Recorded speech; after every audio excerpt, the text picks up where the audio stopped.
Tout de suite, sur Molière Télévision, émission.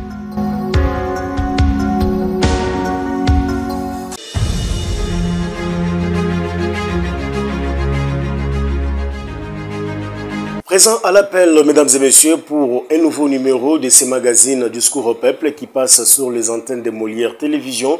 Aujourd'hui, nous allons passer en revue la problématique liée à cette approche de la sécurité sociale des agents, que ce soit les agents du secteur privé ou public. Est-ce cette approche de sécurité sociale est-elle tout simplement réservée au secteur public ou bien ça concerne aussi les secteurs privés? Si ça concerne les deux secteurs, quelle catégorie donc est-elle tellement concernée ou obligée de pouvoir l'envisager à l'endroit des agents? Pour approfondir beaucoup plus la question, nous avons fait appel à un expert du domaine en la personne de l'inspecteur provincial du travail, Ezekiel Piana, dans la province du Haut-Katanga, qui est avec nous. Soyez les bienvenus, monsieur l'inspecteur provincial. Merci. Oui, nous voulons savoir, parce que c'est plus qu'une inquiétude dans les têtes de beaucoup de Congolais qui voudraient un peu en savoir plus par rapport à la sécurité sociale des agents. Est-ce tout simplement le secteur public qui est beaucoup plus concerné ou bien cette approche, le législateur l'avait mise en place aussi pour le secteur privé? Ok. En RDC, les deux secteurs actuellement sont concernés. Auparavant, c'était plus le secteur privé qui bénéficiait des prestations de la sécurité sociale. Mais avec l'évolution, on a créé aussi la sécurité sociale pour les services de l'État, donc les fonctionnaires, agents et fonctionnaires de l'État. On a maintenant SINSAP qui gère nous qui sommes de la fonction publique. Mais il y a depuis toujours la sécurité sociale qui était l'Institut national de sécurité sociale jusqu'en 2016. Il y a eu la loi numéro 16/009 qui a institué l'institut en caisse nationale de sécurité sociale. Et la caisse nationale de sécurité sociale gère plus les privés. Les privés,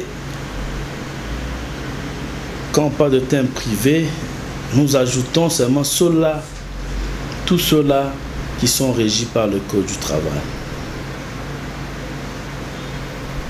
Voilà un peu ce que nous pouvons vous parler par rapport au champ. Il y a le champ d'application qui prévoit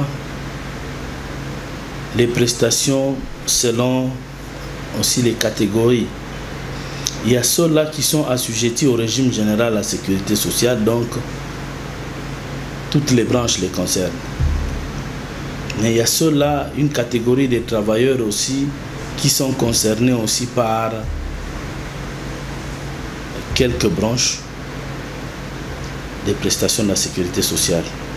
Mais pour ce qui est de votre préoccupation, c'est que la gestion, nous parlons plus de la gestion privée parce que nous autres ici, nous qui sommes de l'inspection générale du travail, nous gérons plus la gestion, nous avons la gestion privée ou la fonction privée. Parce que la fonction publique est gérée par la fonction publique. Mais sous d'autres cieux, l'inspection du travail gère même la fonction publique.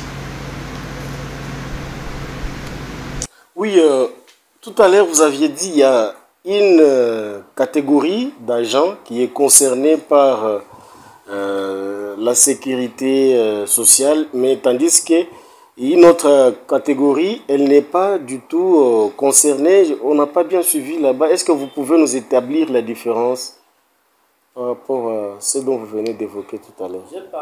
J'ai parlé qu'il y a ceux-là, il y a des travailleurs qui sont assujettis au régime général de la sécurité sociale dans toutes les branches. Là, ça veut dire quoi? Vous pouvez vous Les branches, c'est que il y a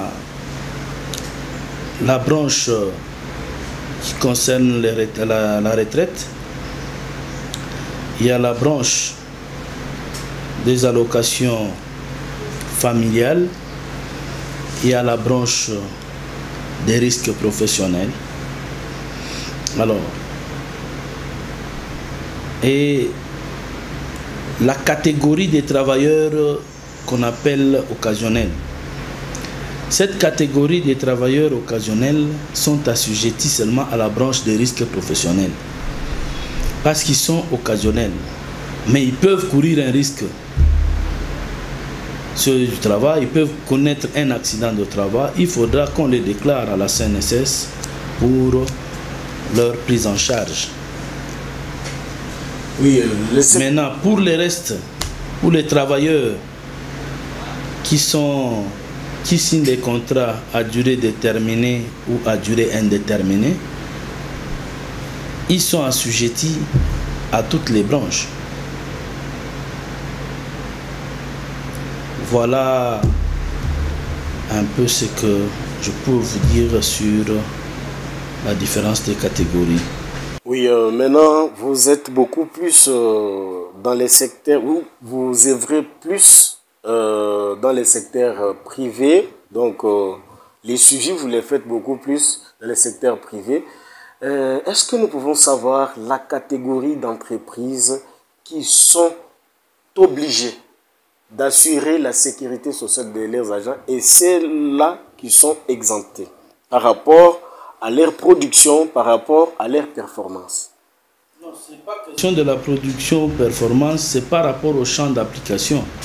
C'est-à-dire tous ceux-là qui sont assujettis au code du travail, c'est-à-dire toutes les entreprises qui œuvrent en République démocratique du Congo. Il y a un champ d'application et il y a ceux-là qui sont exemptés en dehors de magistrats, tout ça, par rapport à cette gestion privée où je parle de la Caisse nationale de sécurité sociale par rapport au privé ou au particulier. Alors, pour nous qui sommes de l'État congolais, qui sommes fonctionnaires de l'État, nous avons notre voix. Auparavant, c'était la fonction publique chargée des passifs, donc des retraités, qui s'occupaient de nous. Et avec l'évolution, on a trouvé que la fonction publique chargée des passifs ne pouvait pas répondre pour garantir le mauvais jour des fonctionnaires de l'État. Il y a eu des innovations et il y a eu une loi qui a créé SINSAP. Et c'est SINSAP maintenant qui a pris place, qui est en train de récupérer, d'enregistrer les fonctionnaires de l'État. Et nous cotisons aussi par notre employeur, l'État congolais, qui coupe à la source et verse à SINSAP, pour nous qui sommes de la fonction publique. Mais les autres ici, quand vous lisez l'article 3 de la loi numéro 16/009, il est dit ceci: tout travailleur soumis aux dispositions du Code du travail ainsi que le batelier et toute autre personne naviguant sans aucune distinction de race, de nationalité, de sexe, d'opinion politique et d'origine, lorsqu'il exerce à titre principal une activité professionnelle sur le territoire national pour le compte d'un ou de plusieurs employeurs, nonobstant la nature, la forme, la validité du contrat et le montant de la rémunération. Voilà un peu. Il y a aussi les mandataires de l'État dans les entreprises et établissements publics et dans les sociétés d'économie mixte ne bénéficiant pas en vertu des dispositions légales ou réglementaires d'un régime particulier, la sécurité sociale. Ils peuvent aussi être assujettis. Donc, il suffit de voir l'article 3, vous allez comprendre que il y a beaucoup de gens qui sont concernés. Beaucoup de gens sont concernés, mais sur terrain, on a comme impression que beaucoup de sociétés ou d'entreprises aussi ne parviennent pas à s'acquitter de cette obligation légale qui est reconnue dans les textes légaux. À votre niveau, comment vous évaluez aussi cette réalité sur terrain? Ou bien c'est tout simplement une supposition de l'opinion? Bon, pour la plupart des cas, ce sont des suppositions. Puisque le monde du travail manque certaines informations. Maintenant, en manquant certaines informations, tout ce qu'on peut ramasser, on le fait véhiculer. Je peux vous donner des cas un peu patents où vous allez comprendre. Quelqu'un qui résilie son contrat avec son employeur. Et lorsque on lui paye les soldes de tout compte, il commence à donner des préalables. Est-ce que l'argent conversé à la Caisse nationale de sécurité sociale, si je peux entrer en possession de ça? C'est quelqu'un qui ne comprend absolument rien.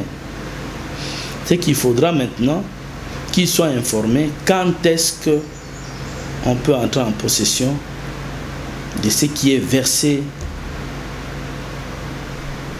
à la CNSS pour son propre compte. C'est soit on est victime d'un accident de travail qui a causé une invalidité, déclarée dans le délai à la CNSS, ayant rempli les formalités requises, et il y aura le taux d'incapacité qui sera calculé et la prise en charge même, c'est par la CNSS. Mais il y a aussi le cas de retraite, la pension, la branche de pension qui réglemente le cas de retraité. Donc, vous qui êtes jeune, vous avez l'obligation de cotiser. Et on cotise pour le mauvais jour. Parce que la plupart des gens, ils pensent que c'est peut-être le mauvais jour, c'est seulement le cas d'accident de travail. Même la retraite. Parce que vous n'êtes plus fort. Vous êtes fort aujourd'hui, M. Johnny. Mais sachez qu'au fur et à mesure que les années passent, vous êtes en train de vous fatiguer. Et il y aura des moments où vous ne saurez même pas produire. C'est en ce moment-là que la caisse, vous verrez l'importance de la Caisse nationale de sécurité sociale. Quand elle va commencer à vous accompagner avec les prestations. C'est là que vous comprendrez qu'il a fallu commencer à cotiser bien avant pour bénéficier aussi de ce repos. Pendant le repos, pendant la fatigue, on vient vous bénéficier des prestations. Alors, les gens pensent que c'est lorsque on résilie le contrat, quel que soit l'âge qu'il peut avoir, il peut entrer en possession de ces prestations. Non. C'est là où il y a beaucoup de problèmes. C'est pourquoi j'ai posé cette question. Je rencontre beaucoup de jeunes gens congolais qui sont remerciés dans les entreprises des Indo-Pakistanais, mais ils veulent accéder maintenant à leur, entre guillemets, cotisation au niveau de la CNSS, mais ça ne parvient pas à trouver un gain de cause. D'abord, il faudra comprendre que le numéro de la CNSS qu'on attribue au travail, c'est un numéro à vie.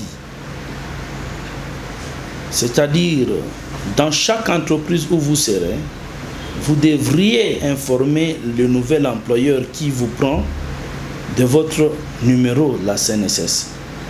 Et lui ne pourra pas vous chercher à faire créer un autre numéro ou vous faire enregistrer ou vous donner le formulaire d'immatriculation pour que vous ayez un autre numéro, que la CNSS vous attribue un autre numéro.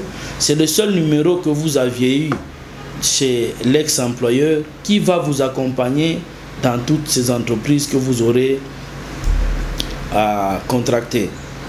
Et en ce moment-là, les cotisations se la chaîne.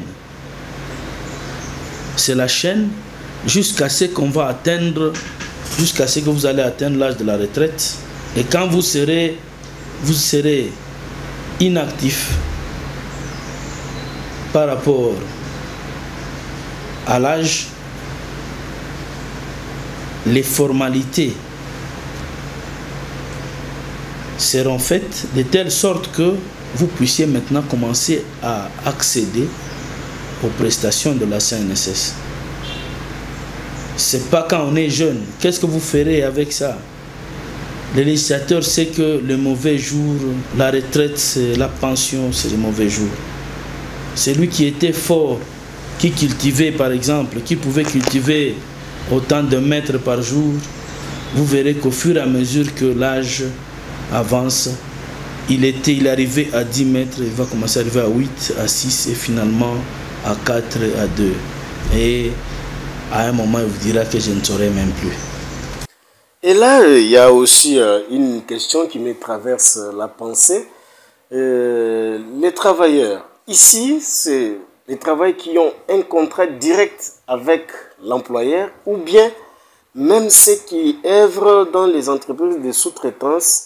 Cette entreprise de sous-traitance peut également assurer la sécurité sociale des agents. Ils sont travailleurs.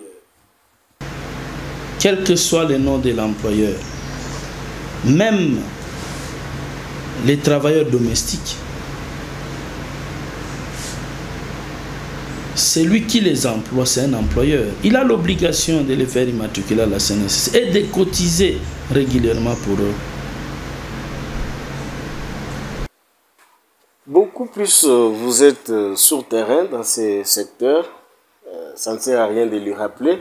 Est-ce que vous parvenez, vos inspecteurs déployés sur terrain parviennent à faire aussi cette vérification de savoir beaucoup de jeunes gens qui sont dans les magasins des Indo-Pakistanais, des différentes galeries, sont réellement dotés de ces matricules ou de ces numéros de la CNSS?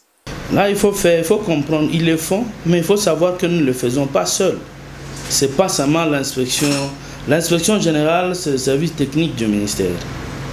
Mais il se fait accompagner aussi des contrôleurs de la CNSS, conformément à l'article 116 de la loi numéro 16/009. C'est que nous qui sommes inspecteurs du travail, on nous appelle inspecteurs du travail et de la sécurité sociale, et l'établissement a aussi des contrôleurs de la sécurité sociale qui sont là pour le redressement,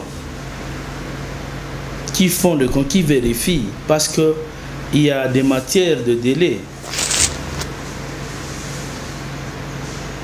Nous allons demander, nous ne faisons pas le redressement, mais nous sanctionnons cela. Nous commençons par des conseils, par des observations, faites immatriculer les travailleurs, saisissez la caisse nationale. C'est vrai, pour la plupart, ils préfèrent cotiser, mais sans faire le suivi de numéro des agents. Or, ce qui est aussi important, c'est que l'employeur cotise pour le compte de ses agents, ses travailleurs. Et si l'employeur ne prend pas les dispositions pour que ces travailleurs aient des numéros, c'est qu'ils auront cotisé pour rien, parce que la résiliation de contrat peut intervenir. Et si la résiliation de contrat intervenait, vous allez comprendre que les travailleurs cotiseraient pour rien, ou aura cotisé pour ne pas entrer en possession ou compter, parce qu'actuellement il faut atteindre 15 ans de cotisation. Sinon, si vous êtes en deçà, on vous donne une allocation unique. C'est-à-dire il faut atteindre 180 mois de cotisation pour que vous puissiez commencer à bénéficier maintenant des cotisations sociales, des prestations. La rente va commencer maintenant à sortir régulièrement. Mais si vous n'atteignez pas ça, On vous donne, il y a des calculs qui se font, mais on vous donne une allocation unique. Est-ce qu'il y a un montant qui est exigé ou recommandé pour une cotisation mensuelle, et aussi cette même cotisation, elle est toujours mensuelle, semestrielle ou bien annuelle?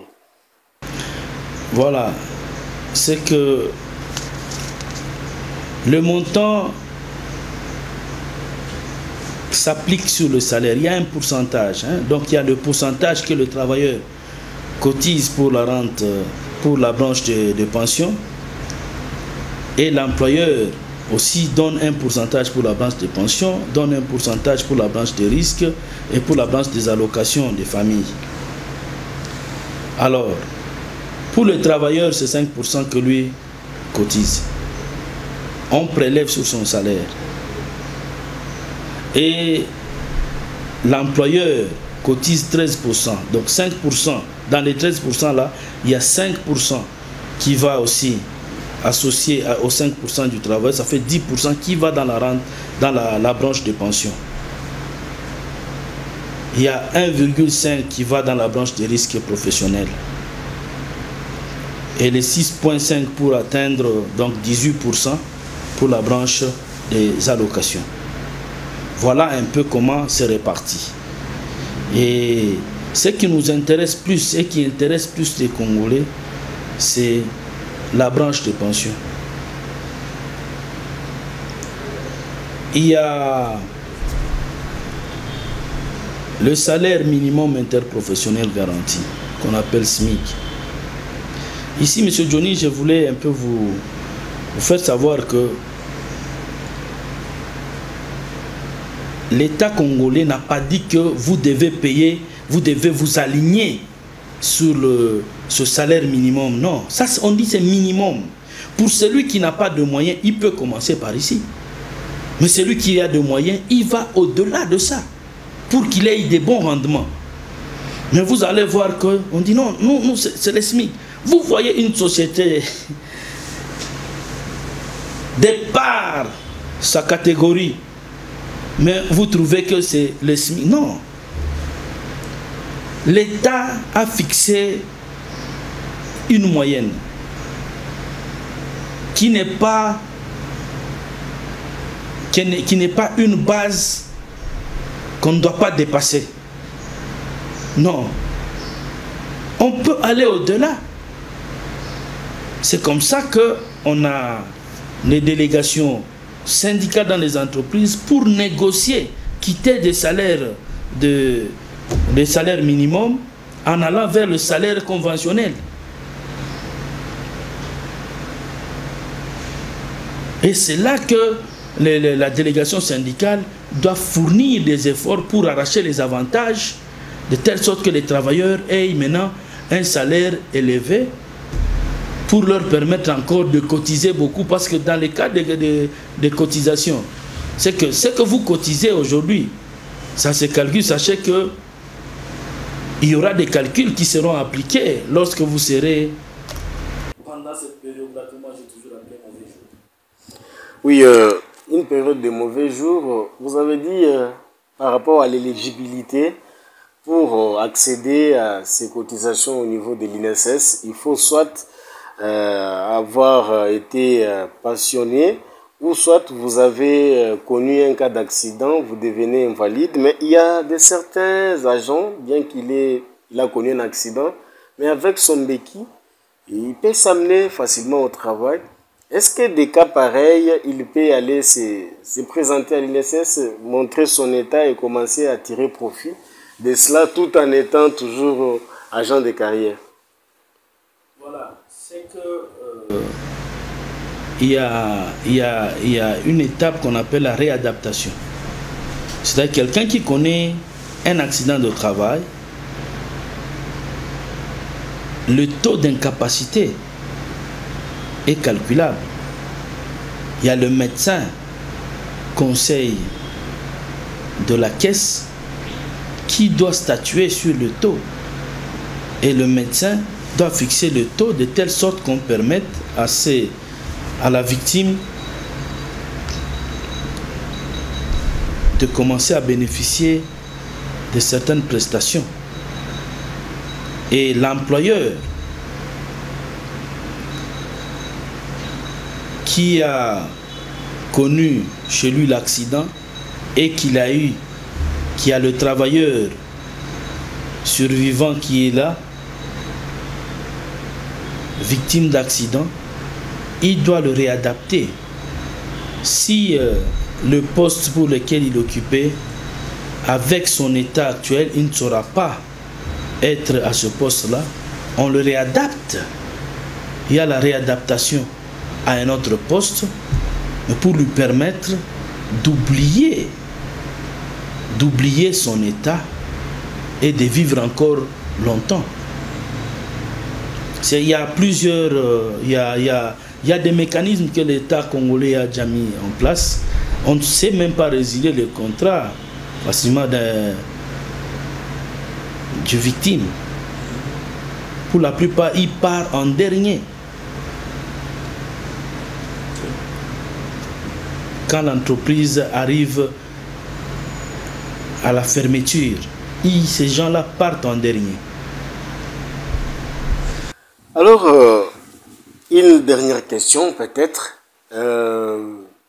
Vous avez évoqué tout à l'heure ici du cas des jeunes gens qui sont par exemple révoqués des entreprises ou d'une société et subitement ils se réveillent d'un bon matin pour commencer à chercher la rente de survie ou les traitements sociaux, je ne sais pas comment ça s'appelle, au niveau de la caisse, alors qu'il y a un certain âge qui est recommandé ou bien une certaine situation qui est reconnue par les textes légaux.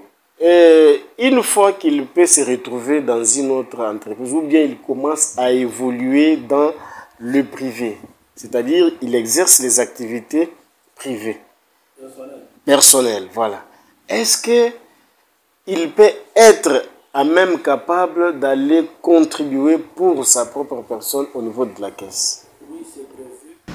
C'est prévu, c'est comme ça que quand vous lisez, je vous ai parlé de l'article 3, il faudra suivre et vous allez comprendre que il peut contribuer pour avoir le nombre de trimestres, pour aller jusqu'à atteindre le nombre de trimestres prévus.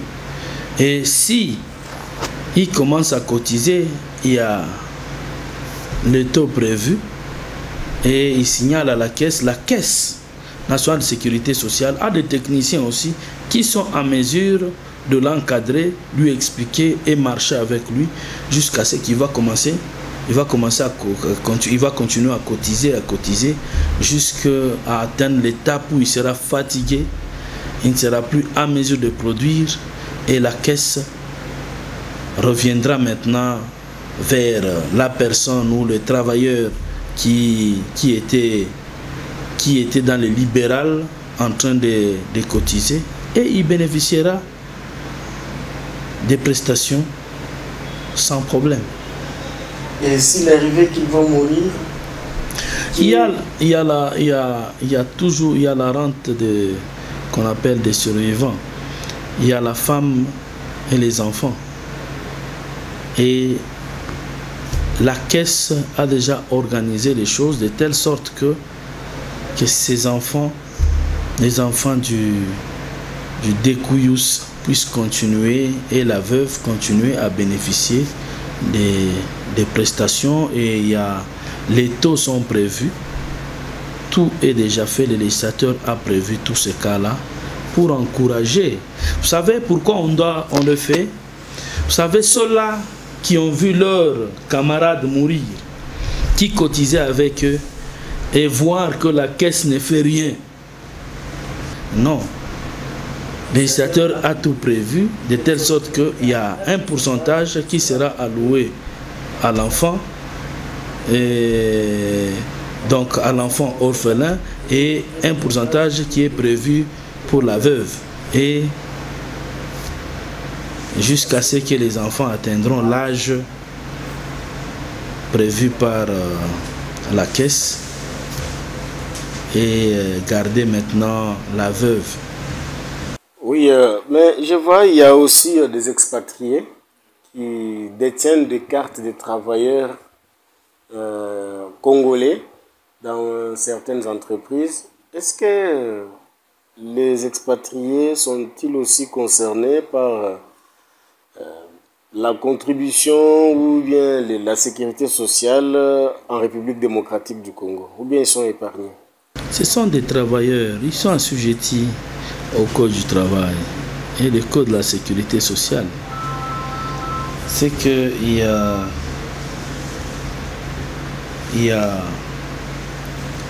ils sont travailleurs au même titre que les autres. Nous avons lu ici, c'est sans distinction de race, de nationalité, de sexe, ainsi de suite. Ils sont assujettis, ils ont les cas de travail pour étrangers. C'est pour d'abord, parce que l'engagement d'un expatrié est conditionné. Parce que comme la priorité à l'embauche est réservée aux nationaux, c'est que le législateur a prévu, a alourdi les conditions pour l'engagement d'un expatrié, de telle sorte qu'on sente que ça pèse et qu'il faudra prendre les compétences nationales. Maintenant, quand il arrive à obtenir la carte de travail, c'est que c'est un emploi dont on n'a pas trouvé des compétences nationales. Et quand l'expatrié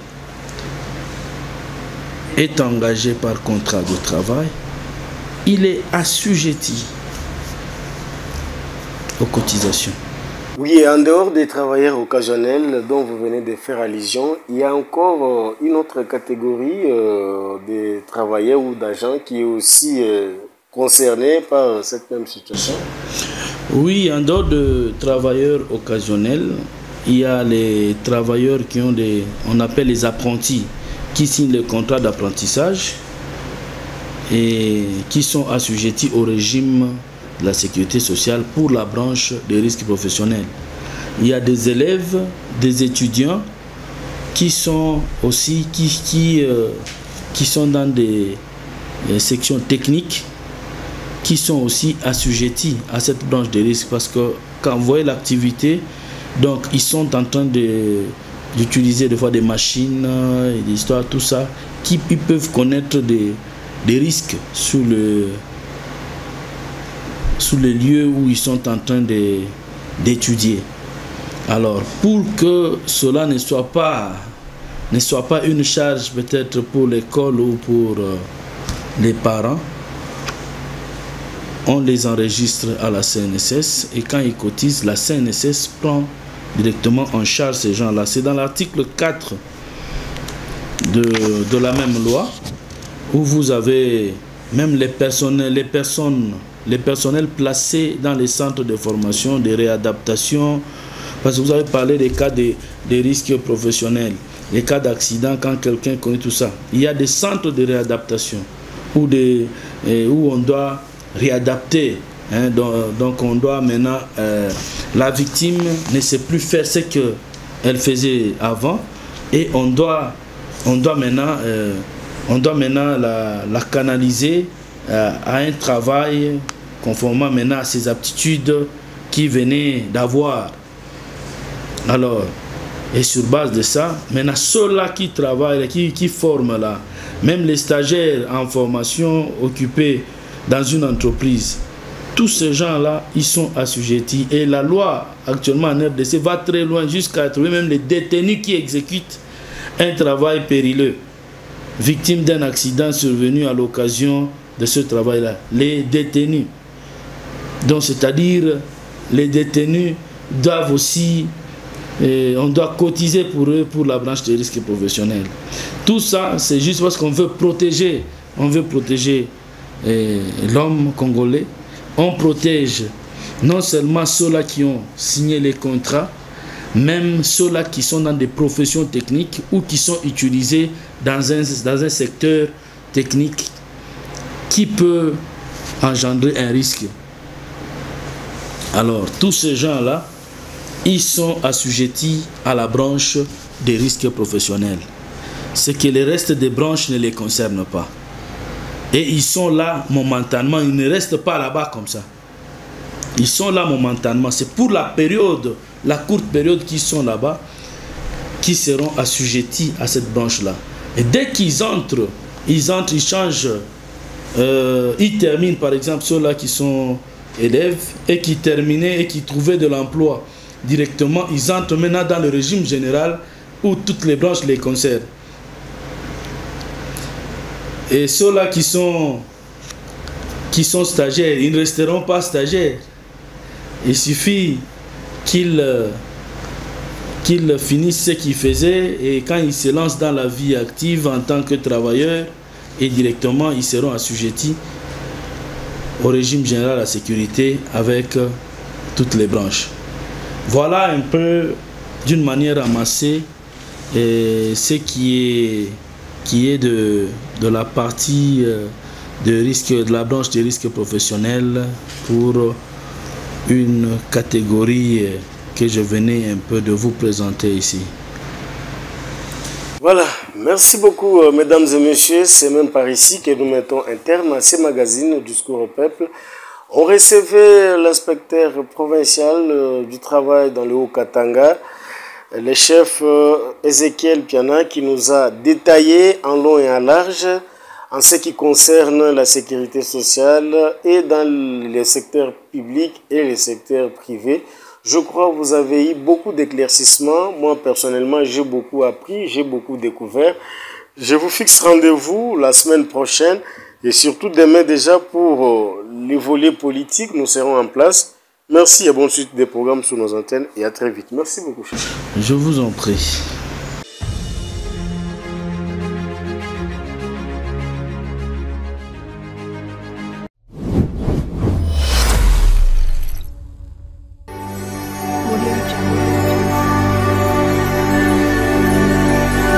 Audio Jungle.